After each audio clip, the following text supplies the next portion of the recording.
నిన్న చిలకలూరిపేటలో ప్రజాగలం సభలో ప్రధాని నరేంద్ర మోడీ గారి ప్రసంగం రాష్ట్ర ప్రజానీకాన్ని తీవ్ర నిరాశ నిస్పృహలకు గురిచేసింది. రాష్ట్రానికి సంజీవని లాంటి ప్రత్యేక హోదా ప్రస్తావనే లేదు. రాయలసీమకు ఉత్తరాంధ్రకు బుందేల్ఖండ్ తరహా స్పెషల్ డెవలప్మెంట్ మాటే లేదు. కడప జిల్లాలో శైల ఆధ్వర్యంలో స్టీల్ ప్లాంట్ గురించి ఊసే లేదు. దుగరాజపట్నం ఓడరేవు అడ్రస్సే లేదు. రాజధాని అమరావతి గురించి ప్రస్తావనే లేదు. బహుళార్థ సాధక ప్రాజెక్టు పోలవరం గురించి మాటే లేదు. విశాఖ ఉక్కు కర్మాగారం గురించి కానీ, విశాఖ మెట్రో గురించి కానీ, విజయవాడ మెట్రో గురించి కానీ, విశాఖ రైల్వే జోన్ గురించి కానీ, విశాఖ చెన్నై ఇండస్ట్రియల్ కారిడార్ గురించి కానీ, కాకినాడ పెట్రోకెమికల్ కాంప్లెక్స్ గురించి కానీ ఏమాత్రం నరేంద్ర మోడీ గారు ప్రస్తావించలేదు. ఇదంతా చూస్తుంటే ప్రధాని నరేంద్ర మోడీ గారు ఆంధ్రప్రదేశ్ మీద కక్ష కట్టినట్లు కనిపిస్తూ ఉంది. కాబట్టి ఒక్క మాటలో చెప్పాలంటే ప్రధాని నరేంద్ర మోడీ ఏపీకి మళ్ళీ టోపీ పెట్టాడు. ఇక టీడీపీ అధ్యక్షులు చంద్రబాబు నాయుడు గారు, జనసేన అధ్యక్షులు పవన్ కళ్యాణ్ గారు వాళ్ళ ప్రవర్తన చూస్తే ఆంధ్రునిగా సిగ్గుపడాల్సి వస్తూ ఉంది.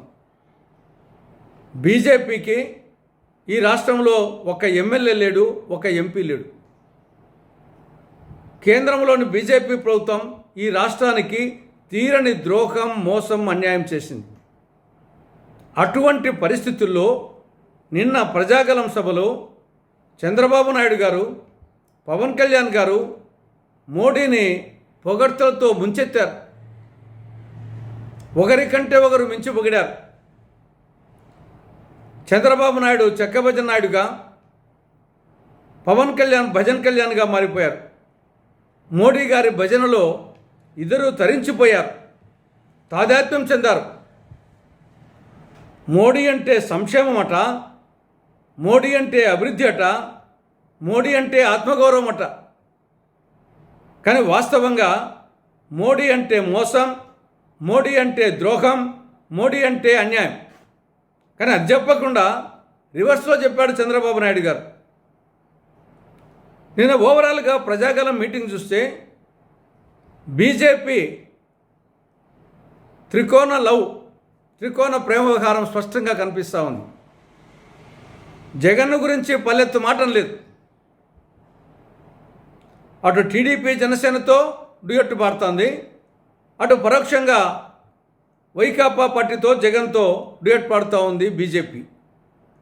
కాబట్టి ఒకటేమో పరోక్ష పొత్తు, టీడీపీ జనసేనదేమో ప్రత్యక్ష పొత్తు. ఇది నిన్న స్పష్టంగా తెలిసిపోయింది. కాబట్టి ఈ రాష్ట్ర అభివృద్ధి జరగాలి అంటే అది ఒక కాంగ్రెస్ పార్టీతోనే సాధ్యం. కాంగ్రెస్ పార్టీ అధికారంలోకి వస్తే రాష్ట్రంలో 6 సూత్రాల కార్యక్రమాన్ని అమలు చేయడం జరుగుతుంది.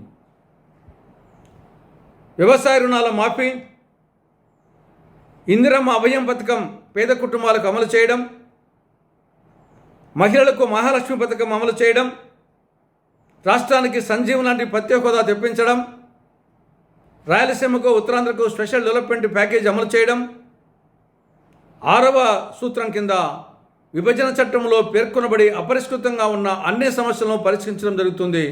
ఒక్కసారి ఆలోచించవలసిందిగా రాష్ట్ర ప్రజానీకానికి ఆంధ్రప్రదేశ్ కాంగ్రెస్ కమిటీ విజ్ఞప్తి చేస్తూ ఉంది.